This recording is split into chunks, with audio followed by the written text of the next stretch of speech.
थोड़ी बहुत देर विशेष प्यार दिखाया करो दाता के प्रति, कभी ना कभी तो जरूर उसके प्रति आंसू आनी चाहिए। हे भगवान कैसे दया करी दाता, हम तो वो काम भी ना सोचा था। कभी कभी 24 घंटे में एक बार जरूर दाता का एहसान किया करो, अकेले बैठ के, ते सोते समय रात को उठ के। आपकी एक कसक न्यारी होनी चाहिए। एहसान जो मानता है उससे परमात्मा बड़े प्रसन्न होते हैं। जो इतने उपकार का और एहसान भी नहीं जताता तो वो भगत कच्चा होता है। सच्चाई।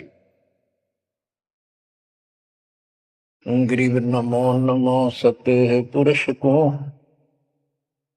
नमस्कार गुरु की नहीं। सुर नर मुनिजन साधु, संतों सरस दीन। सतगुरु साहिब संत सर, दंडवतम प्रणाम। आगे पीछे मत हुए, किनको पूर्व। कबीर सतगुरु के उपदेश का, सुनिया एक विचार। जय सतगुरु मिलते नहीं, जाते नरक द्वार। नरक द्वार में दूत सब,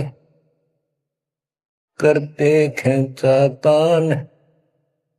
उनसे कभू नहीं छूटता, फिरता चारों खान। कबीर चार खानी में भरमता, कबहू न लगता पार। सो फेरा सब मिट गया, मेरे सतगुरु के उपकार।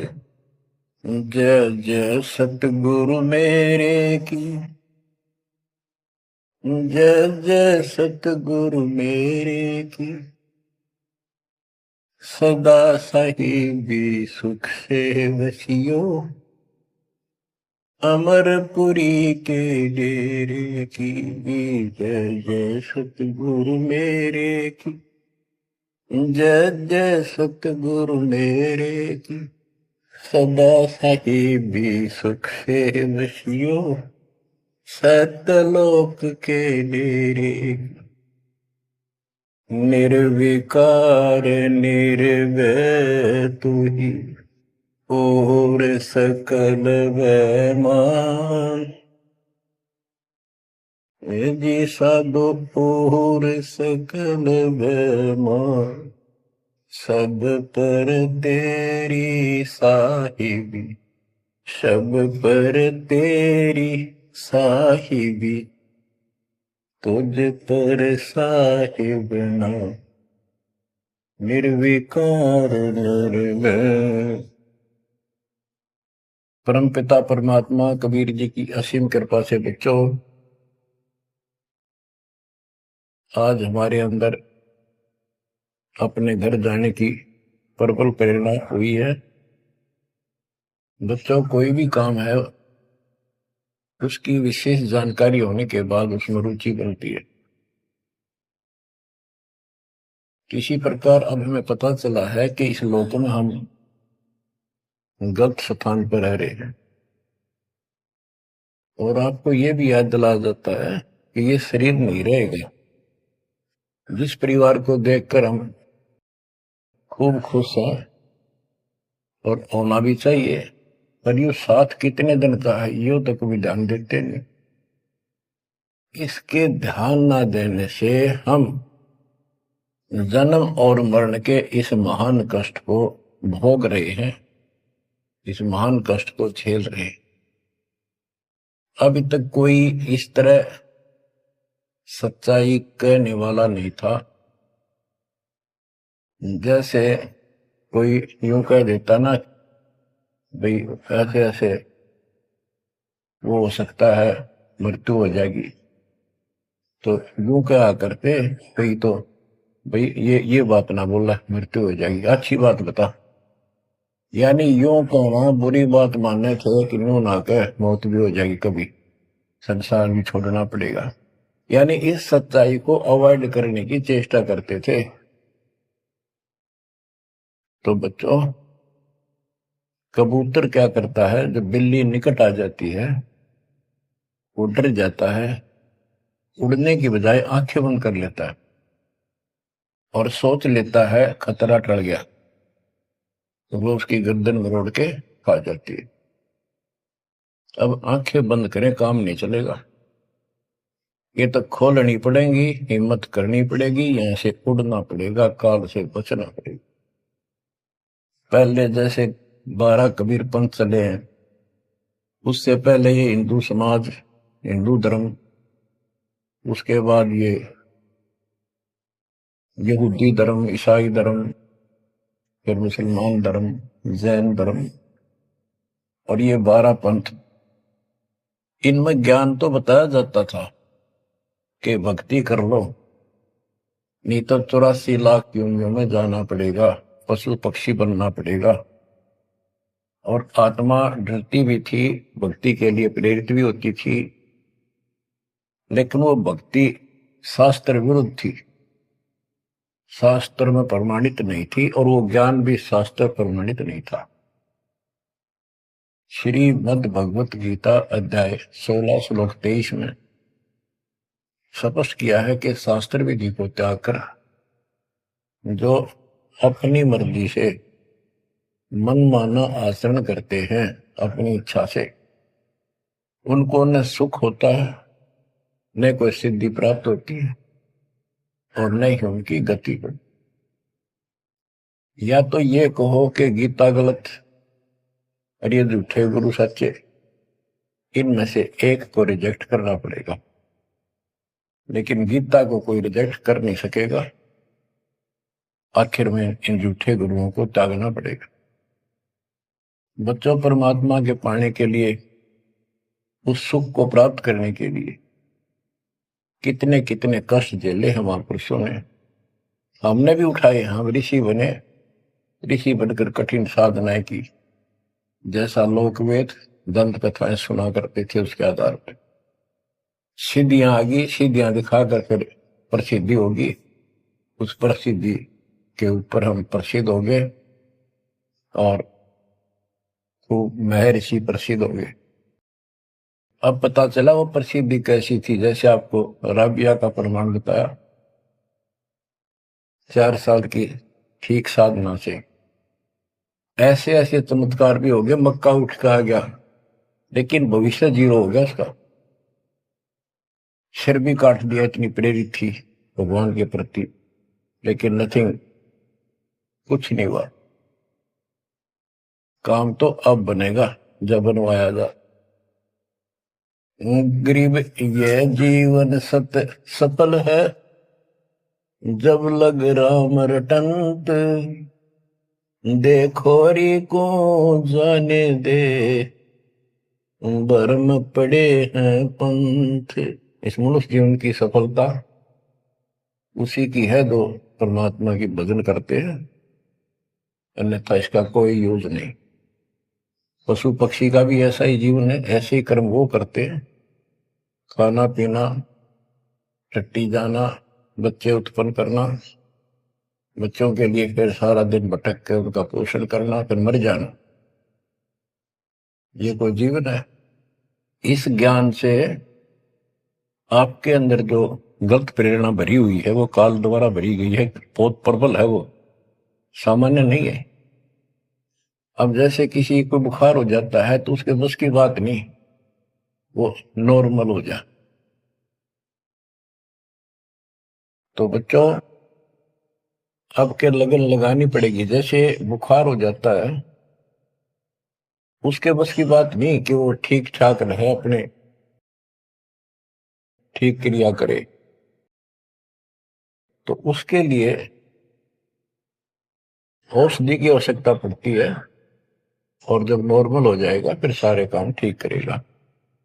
इसी प्रकार ये आपके बस की बात नहीं है जो आप जिस व्यवस्था में लग रहे हो, ये इस ज्ञान से इस भक्ति से आपका यो अज्ञान हटेगा, ये जिससे प्रभावित हो बुखार हटेगा, फिर आपकी लगन अजब से बनेगी, अलग से बनेगी। अगर ये भाव नहीं बना तो क्या ये जीवन अच्छा है जो आप जी रहे हो? कोटि जन्म तन भर में दोगे कुछ नहीं हाथ लगा रे। कुकर कुत्ता, सुकर सुअर, खर गधा, कौवा बुगला, बता इन प्राणियों के शरीरों में असंख्यों बार कष्ट उठा लिया अपने को, असंख्यों बार, एक बार नहीं। तो क्या इस प्रोसीजर को जारी रखोगे? मेरी आत्मा तो मान नहीं रही कि आप इसको स्वीकार कर लोगे। और अब भी आपकी आंखें नहीं खुलेंगी और आपकी प्रेरणा नहीं बनेगी, तो फिर इंसान नहीं, पत्थर हो तुम, पत्थर। कोटि वर्ष करे संगत संतों की, पत्थर का जल में क्या बूझे। चंदन बन में रंग ला दे, एक बांस बिटन भी ना सींचे। पत्थर को जल में डाल दे, कितने गहरे जल में डाल दे, कितने दिन डाले रखे, उसका कोई असर जल का नहीं होता। नहीं, जल से तो नरम होता है पदार्थ, बाहर निकालते उसको घिसा दे दूसरे पत्थर से, जो का तो चिंगारी निकलेंगे। तो पत्थर जैसे प्राणियों को किसी चीज का असर नहीं होता। ये अमृतवाणी उन पुण्यात्माओं को झंझोड़ कर रख देंगी जिनकी आंखें काल में अज्ञान से बंद कर रखी। उस परम पिता के घर जाने के लिए, सुख को प्राप्त करने के लिए गरीबदास जी बताते हैं कि मंसूर मैसूर क्यों हो गया, शरीर पासी प्रवेश और जाके ऊपर एती नोबती। कैसा है वो देश? उस परमात्मा के सुख को, सतलोक को प्राप्ति के लिए, उसकी प्राप्ति के लिए टुकड़े टुकड़े शरीर करा दिया मंसूर अली जी ने, पीछे नहीं हटा। तो गरीबदास जी कहते वो सुख कितना होगा जिसके लिए शरीर भी खत्म कर दिया, कोई नो प्रॉब्लम। और ये शरीर तो आपका रहेगा नहीं, गारंटीड है। इसलिए बार बार याद दिलाता हूं कि हमारे ऊपर नशा जबरदस्त कर रखा काल ने। ये आपके बस की बात नहीं, ये तो ये एंटीबायोटिक आपको प्रेरित रखेंगे। आप भक्ति भी करोगे, बुराइयों से भी बचोगे, और अपने घर जाने की प्रबल इच्छा बने। जहां आशा ता बासा हुई, मन कर वचन सुमरियो सोई। गिरिव नरसिंह रूप सतगुरु धरा, प्रहलाद भगत के काज। हिरणाकुश को ले गया, जो तितर को बाज। परमात्मा कबीर जी ने ही नरसिंह रूप धारण किया। ये सारा श्रेय अभी तक श्री विष्णु जी उर्फ श्री कृष्ण जी को दिया जा रहा था। जो भी है, परमात्मा चाहते हैं कि किसी तरह इनकी भक्ति में आस्था बनी रहे। ये किसी को मानकर भक्ति कर रहे, करते रहो, उससे मिलना कुछ नहीं, पर पिछले संस्कार से मालिक उनकी मदद स्वयं करते हैं। गिरिव नामा का देवल फेरा, मुई जवाई गाय। पीड़ा मेरी संत की, छान छवाई आए। कबीर साहब कहते हैं, 2 दिन मेरी शरण है, ताका हूं मैं दास। दास में नौकर, गुलाम, और गैल गैल ला गया करूं जब तक धरती आकाश। नामदेव महापुरुष पिछले संस्कारी थे। परमात्मा कबीर जी कहीं भी आश्रम बना के कुछ करने के लिए रह जाते हैं, एक गुरु की भूमिका करते हैं। अपने बच्चों को, वहां आसपास के क्षेत्र के बच्चों को ज्ञान सुनाते हैं। कोयल के बच्चे ज्ञान को सुनकर, आवाज को सुनकर उनकी तरफ खींचे आते हैं, सोबे वाले रह जाते हैं। तो उस समय रंका और बंका दोनों पति पत्नी थे। एक उनकी बेटी थी वंका। नामदेव भी उसी समय परमात्मा कबीर जी के आशीष हुए थे जब वो वहां संत रूप में लीला कर रहे थे। हम ज्ञान सुन लेते हैं, सारी बात करते हैं, पर अपनी जो पूर्व प्रेरणा है पिछले जन्म के संस्कारों से भी हम बाज नहीं आते। अब नामदेव जी जा रहे थे, एक मंदिर में आरती हुई थी, ब्राह्मण लोग आरती कर रहे थे, और उसके ऐसी धुन चढ़ी कि वो भी मंदिर में पहुंच गया। हाथ में जूते निकाल लिए अपने, जैसे ये बजाते हैं ताल, उस तरह बजाने लग गया।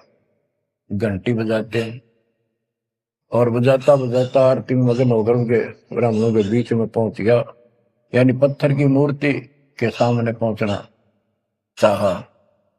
पंडितों ने पकड़ कर उसको मंदिर के पीछे फेंक दिया। ये शूद्र छोटी जाति का समेत दूसरों में आ गया, हमारा धर्म भ्रष्ट कर दिया, हमारे भगवान को इसने रुष्ट कर दिया। तो परमात्मा वो तो फिर भी पड़ा पड़ा मन की आरती कर रहा था, लो लगी थी दाता में। परमात्मा उस मंदिर का मुंह नामदेव की तरफ कर दिया और पंडित पिछली साइड में खड़े घंटी बजा रहे थे, आश्चर्यचकित हुए। तो एक दिन नामदेव रंका बंका के घर गया, तो उस दिन वंका लड़की, रंका और बंका जंगल में लकड़ियां लेने गए हुए थे, पीछे वो लड़की अकेली थी, वह कोई पट्टी तैयार करे थी, जैसे किसी को चोट लग जाकर, हल्दी वगैरह लगा कर।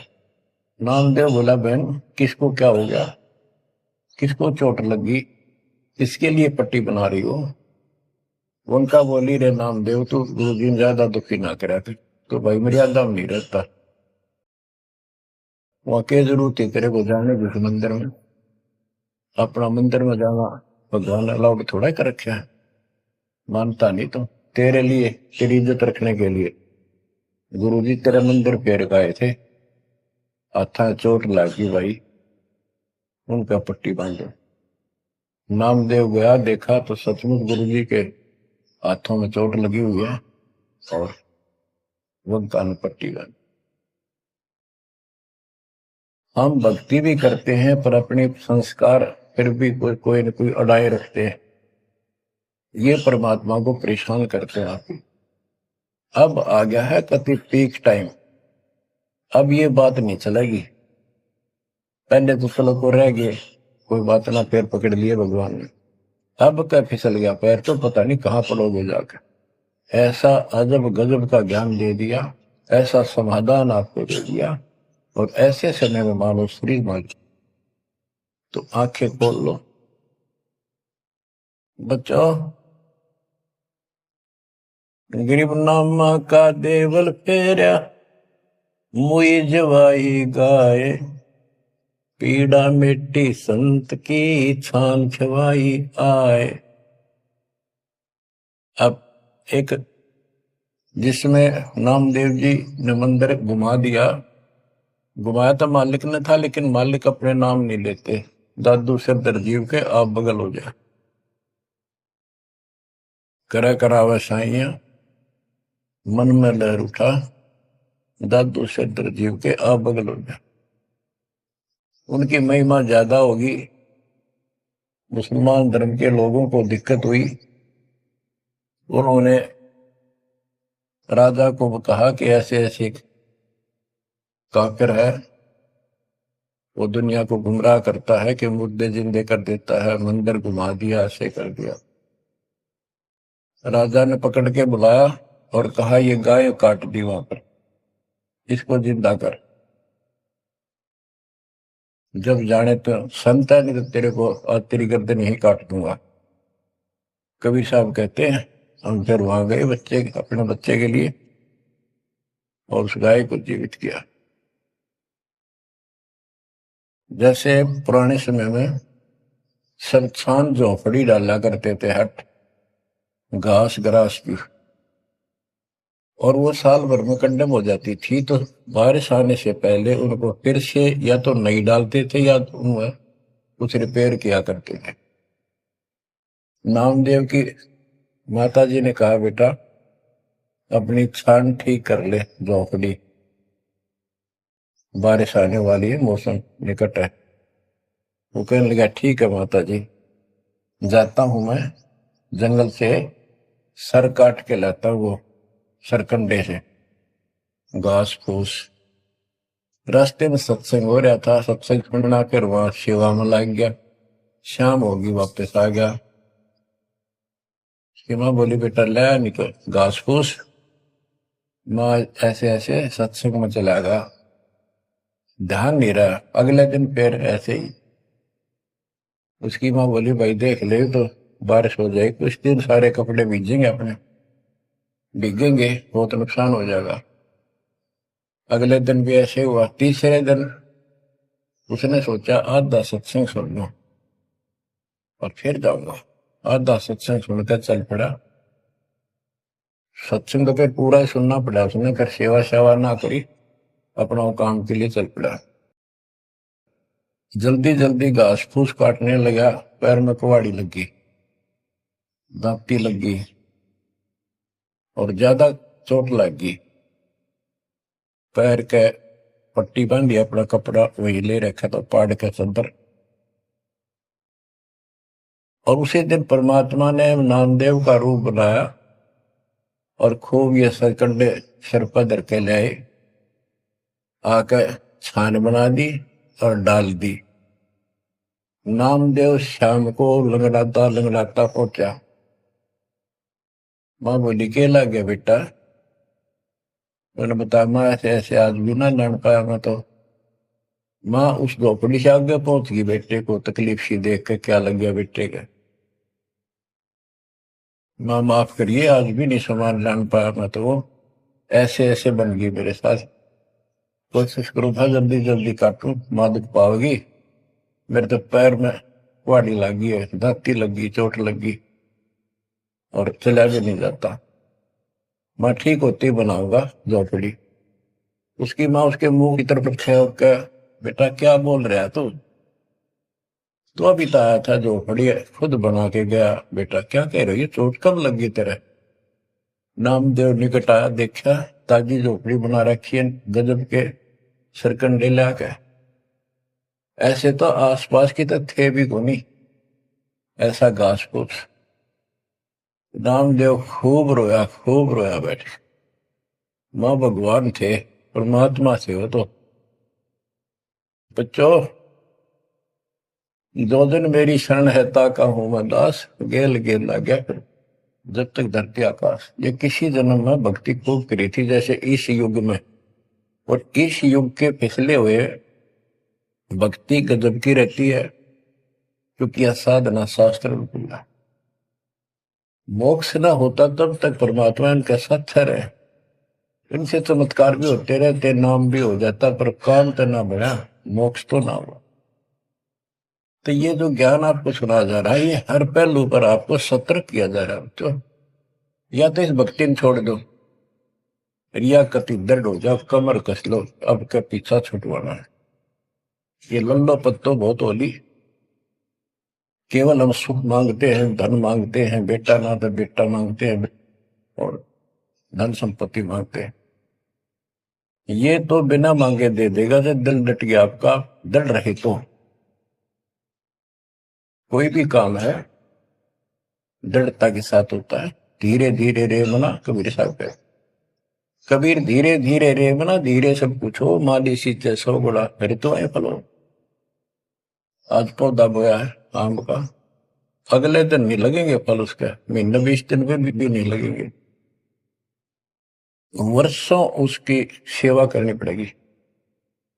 एक बार पेड़ बन जाने दो, फिर देखना आपको छाया भी और फल भी इतने देगा, आप भी खाइयो, रिश्तेदारों को खिलाइए। इसी प्रकार इस भक्ति रूपी पेड़ को, पौधे को पेड़ बना लो।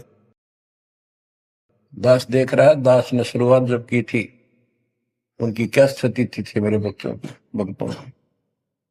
वो डटे रहे, टिके रहे, आज हर तरह से उबारा है, संसार से न्यारा है और मोक्ष मिलेगा। जो जन्म मरण का कोड कटेगा। गरीब कबीर के 100 बंजारा हुआ, आप भक्ति के हेत कंकर बोई जान के, धना भगत के खेत। धना भगत जी बहुत जबरदस्त लगन की लगी हुई थी उनकी, बहुत जबरदस्त भगत थे। दया भाव संत में होती है। बारिश हुई, बीज सभी किसान ज्वार बीजने चल पड़े। तन्ना की पत्नी ने भी ज्वार दे दी 5 किलो, अल्ले खेत में बो के आओ। भगत जा रहा था बैलों को साथ, बैल लेकर के, हल लेकर के।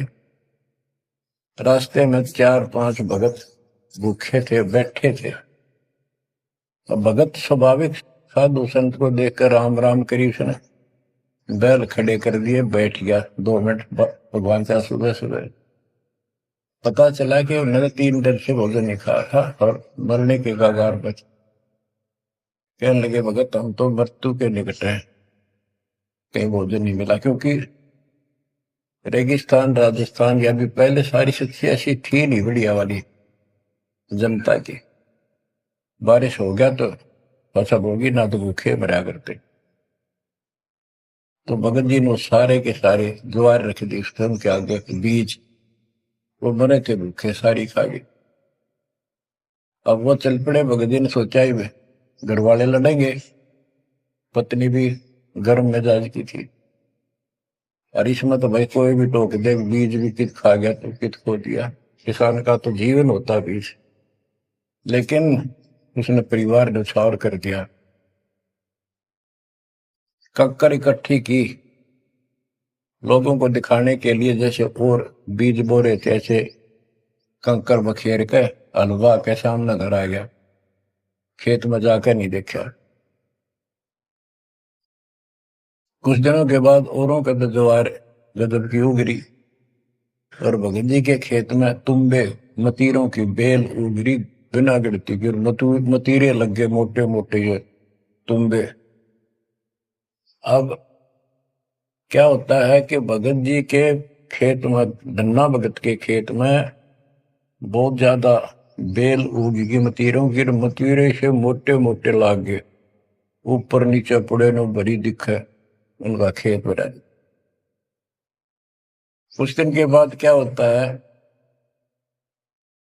कि बारिश ना होने से उस क्षेत्र में अकाल जैसी स्थिति होगी, वह ज्वार किसी का हुई, किसी की थोड़ी बहुत हुई, बिल्कुल नहीं हुई। तो वो तो बाद की बातें हैं। किसी ने जाके धन्ना भगत की पत्नी को बता दिया कि तुमने ज्वार नहीं बोई।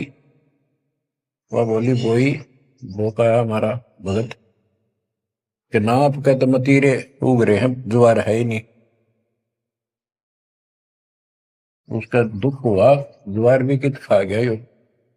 तो वह गई, देखा सचमुच वहां तो मोटे मोटे मतीरे भरे पड़े। एक मतीरा यानी एक तुम्बा लेकर चाल पड़ी। धन्ना भगत को पता था कि बात आज बिगड़ चुकी है। उसके बाहर जाते ही भगत वहां आ जाते थे, उसके रहते नहीं आते थे। वह जल्दी वापस आ गई। धन्ना भगत ने सोचा था शाम तक आओगी, तो भक्तों से कहा तुम जाओ,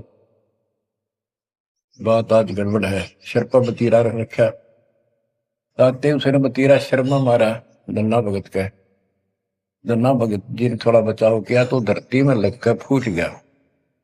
फूटते उसमें ज्वार निकली जैसी बीज की साफ सुथरी भेजी थी।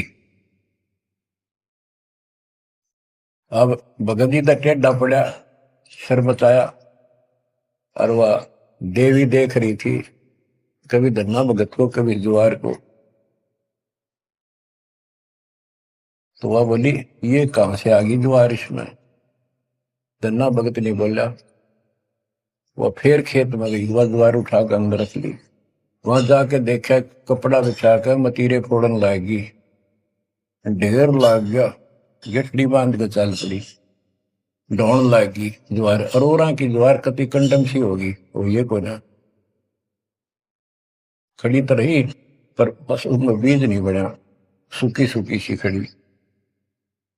अब वह 3-4 गठड़ी 5-6 गठड़ी ले आई भर भर कर। भगत बोला जितनी आपने अपनी होनी चाहिए थी ना तेरे खेत में, उतनी रखना, और ज्यादा ना लेना भगतमती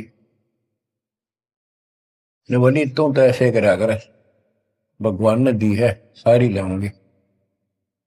बाकी छड़ी बरकत चाली, जब उसका कोटा पूरा हो लिया वहां तक तब बहुत मरती आई, बाहर खूब लग गया, उतारी तो सारा फूस बना पाया, एक फेर लाई वो भी नहीं हो गया, हार के बैठ गई।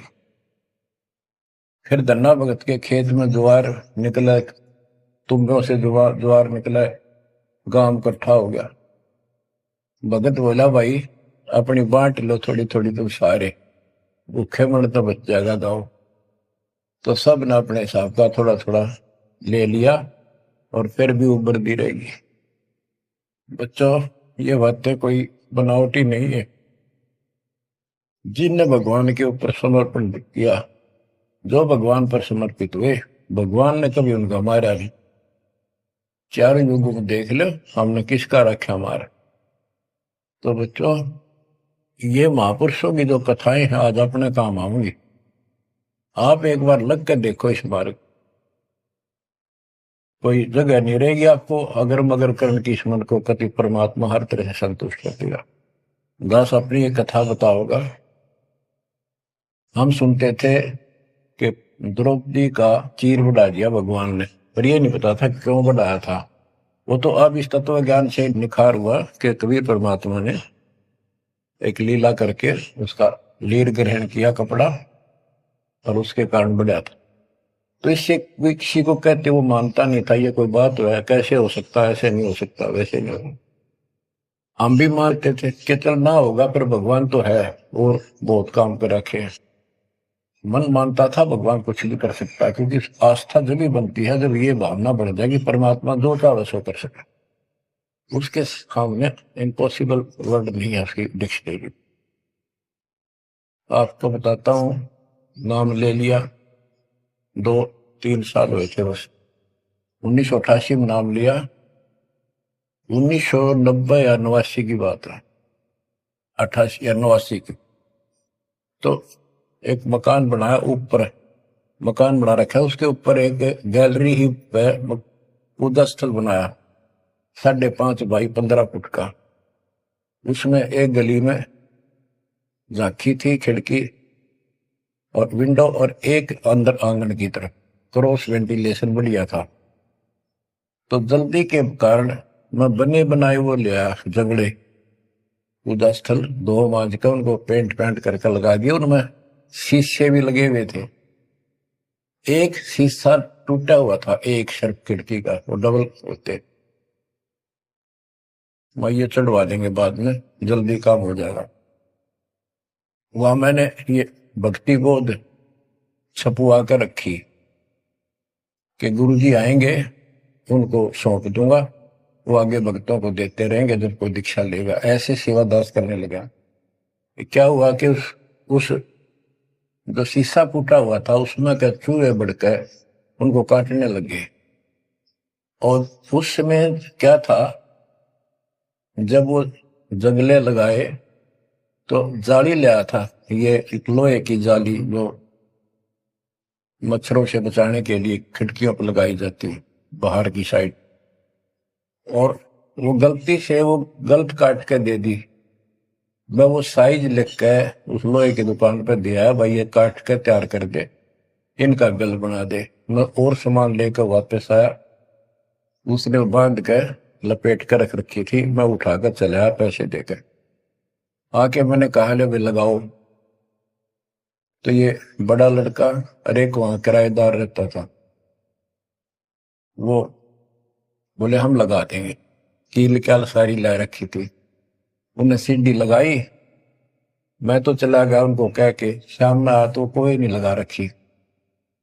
पूछा भी कारण क्या था, क्यों नहीं लगाई। उन्होंने बताई कि छोटी है, बराबर में छोटी रहेगी, कम से कम 9 इंच छोटी।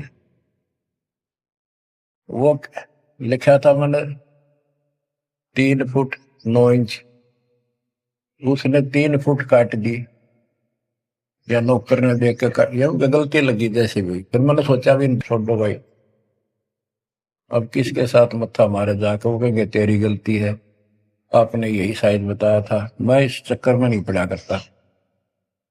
मैंने वो उठा के स्टोर में डलवा दी। एक सीजन बारिश का ऊपर का उतर गया। फिर वो नित्यनेम छपवाई पुस्तक, फिर उसमें चूहे बढ़ने लगे। कपड़ा बांधा, कपड़ा काट दिया। ये मन में था कि वो जाली तक पूरी है नहीं। फिर दिमाग में आई, भाई ऐसे करो, इस एक खिड़की में दिक्कत है, इस जाली को ऊपर नीचे करके दोनों को एक में सेट कर दो। तो वही दोनों किराएदार, ये बड़ा लड़का, ये छोटा ही था, 12-13, 14-15 साल का। तो मैं उनको कह के अपनी ड्यूटी पे चला गया। इनकी माता जी ने, नारों ने, वो वहां से निकाल के जाली स्टोर से नीचे डाल दी, भाई लगा दियो। इन शाम सी न लाई किता। मैंने आके पूछा, एक जाली ला रखी, वह पूरी एक नीचे पड़ी। मैं ड्यूटी से आया शाम को 5 बजे। मेरी दुआई बात खटक रही थी। इन लगा दी होगी बच्चा ठीक से ना, मैं आप लगाऊंगा साथ लगकर। मैंने देखा एक जाली नीचे पड़ी, एक ऊपर लगा रखी, उसी पर जो शीशा टूटा हुआ था, गिलास। वो गिलास लगवाने की टाइम नहीं मिल रहा था, क्योंकि दूर मेरी ड्यूटी थी, कौशली साइड में हेडक्वार्टर था, 77 किलोमीटर जाना था। ये ऐसा था ही, जुगाड़ करना चाहा था मैं, कर दे फिर आराम से कर लेंगे। तो मैंने अनारों से पूछा कि ये जाली लगा दी उन्होंने। ईब ला के गए, सवेरे की कह रही थी भाई ला दे, पर ध्यान नहीं दे रहा था यो, लापरवाह। ईब ने देखा गाने वाला पापा, फटाफट बुला कर नील को लगवा दी। मैं बोला, जाली ये और ले आए क्या? ये बोला नहीं, और तो नहीं है, ये तो वही है जो ऊपर डाल रखी थी स्टोर में। मैंने ये सुबह आपके दादा इनको कह दी कि भाई ये रखी, लाओ, जब ला दी। मुझे विश्वास नहीं हो रहा, तू सच्ची बता, ये बदलवा तो नहीं डाय इसको? और बोली बदलवाओ की थी तो लाई मुश्किल तो है, बदलवान का कित सही हो। मैं हैरान, मेरा विश्वास नहीं हो रहा। एक पूरी हो ही नहीं सकती, पूरी होकर के भी 6-7 इंच उलट टिकरी बराबर में मुड़ के, 9 इंच वो बड़ी और 6 इंच और एक्स्ट्रा उसी साइड में। दूसरी देखी, दूसरी भी गए। फिर इसने लैब में ढूंढ गया, बड़े लोग खेल खेल रहा था कितना। मैं बोला, तू ये बता, ये जाली बदलवा के लाया है कि वही है? वही है, मेरी मां ने उतार के यहाँ डाल रखी थी, हमने ला दी। मैं मेरी कसम खा, कबीर साहब की कसम खा। बच्चों, वो दिन है आज, इतना गजब का विश्वास कर दिया जाता। बात कुछ नहीं थी, बात और भी लाई जा सके थी, लेकिन वो दिखा दिया, कपड़ा छोड़, हम लो बढ़ा जा। इस मालिक कबीर साहब ने लोहे की जाली बढ़ा दी। वो आज भी विद्यमान है, एक तो उनमें से। वो मकान बेच दिया था इसने, वीरेंद्र ने, मेरे यहाँ इस मार्ग पाने के बाद। जिसने लिया वो भगत, उस भगत ने वापस डोनेट कर दिया कि ऐसी अनमोल पूंजी को मैं सुरक्षित नहीं रख पाऊंगा, आपको वापस दे। आज वो फिर वही है, वह जाली लगी हुई है। हमने भी उसमें सफाई किया नहीं है अभी, क्योंकि हमें थोड़ा सा फुर्सत अच्छी होगी, यहाँ से निपटेंगे मिशन को पूरा करके, उसको फिर याद के रूप में रखेंगे। तो बच्चों, विश्वास रखो इस मालिक पर। कह कबीर सुनो भी साधो, मैं तो हूँ विश्वास, और गलत साधना करने से कुछ नहीं मिलेगा। क्या बताते हैं, गरीब कबीर के सो बंजारा हुआ, आप भक्ति के हेत, काकर बोई जान के, धना भगत के खेत। वहां काकर से अन्न हुआ, कंकर से, वहां काकर से अन्न हुआ, वहां केसों से हुआ कबीर, वार पार पावे नहीं गति कुछ गहर गंभीर। अब नकली गुरुओं के कारण ये सारा अध्यात्म ज्ञान नष्ट होया पड़ा था। उसके बारे में कबीर साहब बताते हैं, गरीबदास जी बताते हैं, गरीब विष्णु त्रिलोकी नाथ के परचे कोटि अनंत, भक्त वत्सल भगवान है क्यों निंदते हैं संत। यानी भगवान में आस्था बनाए रहने के लिए परमात्मा ने इन पर विष्णु जी को निमित्त बनाकर लीलाएं की। कहते इनको विशेष वो ना समझो, ये भी अच्छी आत्मा है, तीन लोग के नाथ हैं। अब जैसे कोई मंत्री है उसकी भी पावर होती है, उसको ये कहना तो कुछ नहीं है, प्रधानमंत्री सब कुछ है। ये तो लड़ाई वाली बातें हैं। ये तो सतीथी बताई है, इनकी इतनी औकात है, इतनी ताकत है, उनकी इतनी है, इनसे हम दूर नहीं हो सकते और इनको एज ईस्ट पूज भी नहीं सकते कि ये करतार बने हुए हैं अपने आप।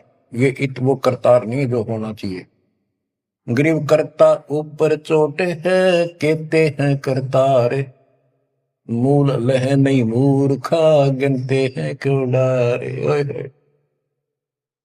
कि जितने करतार अपने आप बना रखे तुमने, राम कृष्ण विष्णु, ये फिर कितने बना रखे। कर्ता ऊपर चोट है, जो एक करतार को छोड़कर अन्य जो कर्ता बनते हैं उनकी दुर्गति होती है।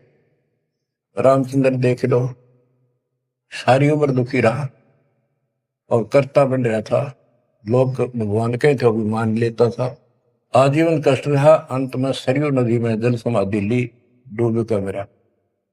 कृष्ण जी सारी उम्र दुखी रहा, सुख का सांस कभी नहीं, कभी कंस, कभी केसी, कभी चाणूर, कभी कुछ पूतना, और आखिर में दुर्वासा के श्राप से कुल उनके सामने नष्ट हो गया। जिसका कुल सामने मरे है और पश्चाती वो जीव है, सबसे निर्भाग आदमी है। सब कष्टों को देख कर रो रो के टाइम काटा, आखिर में एक विषाक्त तीर से मारेगा, विषाक्त जहर से बुझे हुए एरो तीर से मारेगा। अब क्या बताते हैं, गरीब करता ऊपर चोट है कहते हैं करतारे, मूल लह नहीं मूर्खा गिनते हैं क्यों डारे। के मूल की पूजा क्यों नहीं करते, डालियों ने क्यों गिनते फिर हो तुम, कितने भगवान है कितने टहनी है। मूल से सब कुछ होता है। गरीब सतगुरु साहिब एक है दूजा भरम विरोध, बिन सतगुरु सूझे नहीं चाहे पढ़ो 18 बोध। गरीब गल गोटा गुरु आखे ने फांसी दे अड़ाए, द्वादश तिलक बनाए कर चंपुर दे धकाए। कि ये इंसान का नाश करने, मनुष्य जीवन को बर्बाद करने वाले, ये बाह्य दिखावा करके द्वादश तिलक 12 तिलक बना लेंगे, कंठी माला पहन लेंगे, लाल कपड़े, बड़ी बड़ी दाढ़ी मूछ उठा लेंगे या घुटन घोट हो जाएंगे, मूड में डालेंगे। ये गल गोटा है, ये काल की फांसी लिए फिर रहे झूठी साधना करवा के। कहते द्वादश तिलक बनाए कर लोग इन पर कुर्बान हो जा, साधु है, और जमपुर दे धक्का, यानी उस नरक में धक्के ते ठोक दे, या साधना गलत पे जाएगा फिर वहां। गिरव झूठे गुरु का नाक ले फिर श्रवण और नैन, सतगुरु बोले साखिए दूर कर पोकट फैन। कहते नकली गुरुओं का इनका जूते मारे, नाक काटे, यानी कहने का भाव है कि इनका बच जा, दूर हो जा, फूक दे। फूकना मतलब ये नहीं आग लगा दे या उन्हें मार दे, उन्हों को आग्रह कैसी यह कहावत हमारे यहाँ कि इसने फूक दे एक तरफ, जैसे कोई सामान मंगाया इसकी जरूरत नहीं, कौन ख्याल है ना, फूक एक तरफ, यानी पटक दे दूर। एक गरीबदास जी कहते झूठे गुरु के नाक कान काट दे। इसका अर्थ है कि उनको कति वहां से अपने से दूर कर ले। गरीब झूठे गुरु को झटक दे, से स्वामी को फूक, या मैं दोष जरा नहीं शब्द कहा हम कूक। गरीबदास जी बताते हैं झूठे गुरु को झटक दे, और जो नकली शिष्य उनकी मान उन चिपके बैठे उन्हें भी फूक। फूकने का मतलब ये नहीं उन्हें मार दे कि पड़े रहने दो। गरीब पीछे गई सो जाने दे, ले रेती को राख, उतरी लाभ चढ़ाई, यो करो अपूठी चाक। गरीबदास जी कहते पीछे जो हुई सो हुई, उसने भूल जाओ, अब शेष बचे जीवन में संभाल लो। उतरी लाभ चढ़ाइयो, करो अपूठी चाक। जैसे हम सत भक्ति ना करने से हमारे सारे काम बहुत खिंचके होते ही नहीं, परेशानी रहती है। और जब सच्चा गुरु मिल जाता है वही काम फटाफट होने लग जाते हैं। पुराने समय में कुएं से जल निकाला करते थे, सिंचाई का काम भी कुओं से होता था, उसमें बैल जोड़े जाते थे, एक लाव होती थी, लाव, वो डोल नीचे जाता था, एक लकड़ की पुड़ी होती थी, लोहे का इतना सिस्टम नहीं था, फिर लोहे की बनने लगी थी पुली, उसके ऊपर वो लाव यानी रस्सी, मोटी रस्सी होती थी, बढ़िया मजबूत, वो पुली से नीचे उतर जाती तो अब पुली घूमती नहीं, वो फिर किसी होती थी, वो घूमती नहीं और अड़का खड़ा हो जाता, नीचे रस्सा गिर जाता साथ में, फिर उसको कहते ऊपर रख, फिर से पुली पर रख और फिर खींच, आसानी से घूमेगी और फटाफट पानी निकला होगा। कि शास्त्र विरुद्ध साधना करके भक्ति से दूर होकर भगवान से तुम दुख पा रहे हो, फिर से भक्ति शुरू कर दो, फिर आपको सुख। गिरिव पीछे गई सो जानते, ले रहती कुआख। जो शेष बचा जीवन इसको संभाल ले रख, उतरी लाभ चढ़ाई, यो करो अपूठी चाख। गिरिव बोए बिन पावे नहीं, जीवित कैसा योग, 84 आसन करे मिटे न संसार शोक। के जीवित मरे बिना परमात्मा प्राप्ति नहीं होगी। तुम जैसे बकवादों में लग रहे हो, जीवित कैसा योग, ऐसे भक्ति नहीं पड़ेगी। और जो 84 आसन कर करके लोग दिखावा करते हैं, इसे मोक्ष नहीं है। गिरिव पंचअग्नि पाखंड है, मौनी तपे आकाश, झरने बैठे क्या हुआ, क्या जी में पंच गिरास। ये 5 धुएं लगा के बीच में बैठ जाते ये पाखंड करने के लिए। इन मकला इतनी है ज्ञान नहीं इनको। कोई मौन रखता है, कोई तप करता है, मटके घड़े के अंदर सुराख करा के एक तपाई कर रख के 40 दिन सर्दी के महीने में 100 मटके डेली पानी के अपने सिर पर डलवाता है। और बड़े बड़े गांव के लोग उस पाखंडी के चारों तरफ परिक्रमा करते हैं। और कोई कहे मैं सिर्फ 5 गिलास खाया करूं, ज्यादा खाता नहीं। इस तरह के ड्रामाबाजी से अट्रैक्ट करते पब्लिक को, पल्ला कुछ नहीं। गिरिव दूधा धारी शब्द है, पान फूल फल खाई, घट में नाम न संचय, ये बंधे जमपुर जाई। कई बताते हैं एक बाबा है, दूध दूध पियो है, बड़ा शब्द है, दूध आधारी बोला है, और केवल कभी फल खा लेता है, कोई फूल फल ही खाता है। तो गरीबदास जी कहते हैं गरीब दूध आधारी शब्द है, ये पान फूल फल खाई, घट में नाम न संचय रे, बंधे जमपुर जाई। सच्ची भक्ति है नहीं, सीधे नरक में जाएंगे।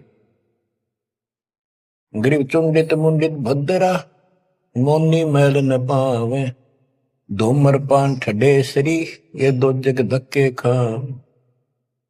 गरीब योग नहीं यो रोग है, जब लग निज नाम न चीन, घर घर द्वारे भटकते, देख बिना यकीन। गरीब देख लिया तो क्या हुआ, जब लग नहीं विवेक, 3 काल निपजे नहीं मिटे कर्म रेख। के चुंडित मुंडित, जैसे बड़े बड़े सिर पर जटा रख रखी है, दाढ़ी बंडवारी, माला मूला पहन गए, बाहर भाई ड्रामा फूल कर रखा है, लाल कपड़े पहन रखे, या कति गोट करवा रखा, मुंड मुंडवा रखा। कहते हैं इनसे कुछ नहीं मिलना, कोई मौन रखते हैं। गरीब चुंडित मुंडित भद्रा, मोनी मैल न पावे, धूमर पान ठडे श्री, ये 2 जग धक्के खाओ। ये धूमर पान करें, नशे करें, सुल्पे की मारे चलम भर कर ढूंढ उठा दे, ठडे श्री खड़े होकर तप करते, कहते दो जग में धक्के खाओगे नरक में जाएंगे। बच्चों, ये मूल ज्ञान है, ये तत्व ज्ञान, और ये जो ज्ञान आपको दिया जा रहा है आपके लिए वरदान होगा। ये कबीर साहब की गिफ्ट है।